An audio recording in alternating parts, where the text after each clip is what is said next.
So tell us a little bit about where some of these stand your ground laws are, sort of now being questioned about whether there should be a repeal or they should be changed, and how is the Trayvon Martin case sort of spurring all this?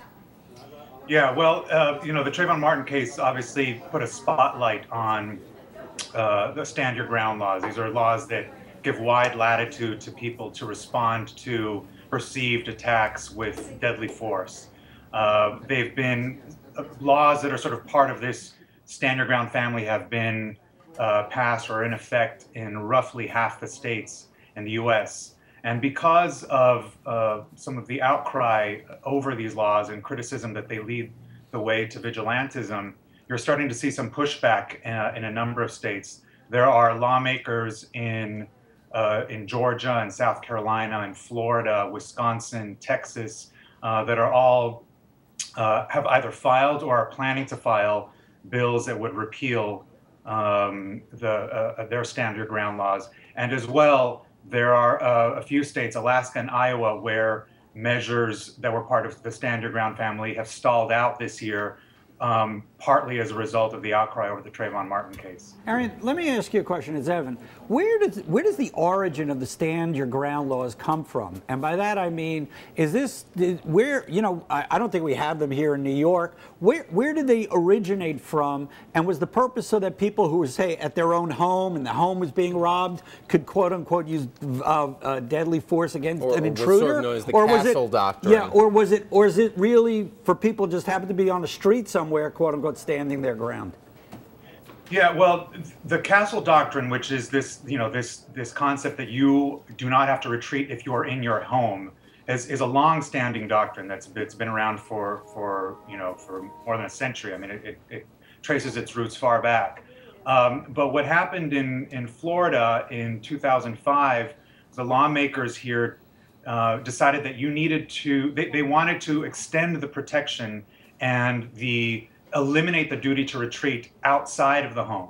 And so they extended it basically to any public space where you have a right to be. So it could be a workplace, it could be the street, it could be a parking lot, a number of areas. And depending on which state you go to, there are variations of this. Some only extend it to, say, your car or workplace. Others, like Florida, have gone very far and extended it in virtually any place you would be. Right, but Arian, one thing, and to your point, Evan, I think we had an interesting op-ed in the Journal today, which delved into some of the legal origins of this.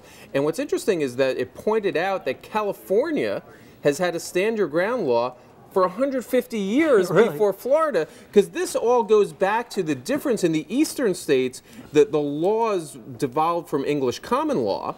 And so, and the idea that you have to retreat if possible. In the western states, it came under what was called the true man doctrine, where a true man does not retreat in the face of danger. And so you have this fascinating. So it's not, in some ways, when a robber, a bandit tried to take over your stagecoach, you wanted to be able to stand your ground in the stagecoach. And so even as this all sort of swirls around the Trayvon Martin case, it really goes back to much, deeper, longer standing, development of the law in the United States.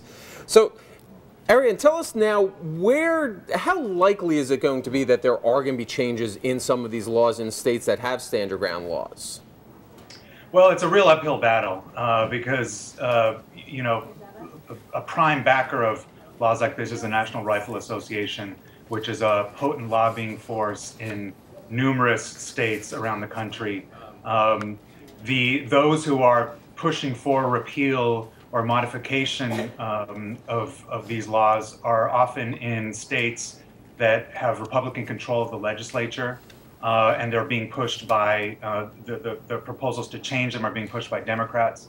So it's an uphill battle, but what those who are hoping to change them are hoping is that, given the outcry, given the attention that's been placed on these laws, that there will be enough sort of groundswell of support that it'll help combat, the kind of entrenched lobbying forces that are going to resist it.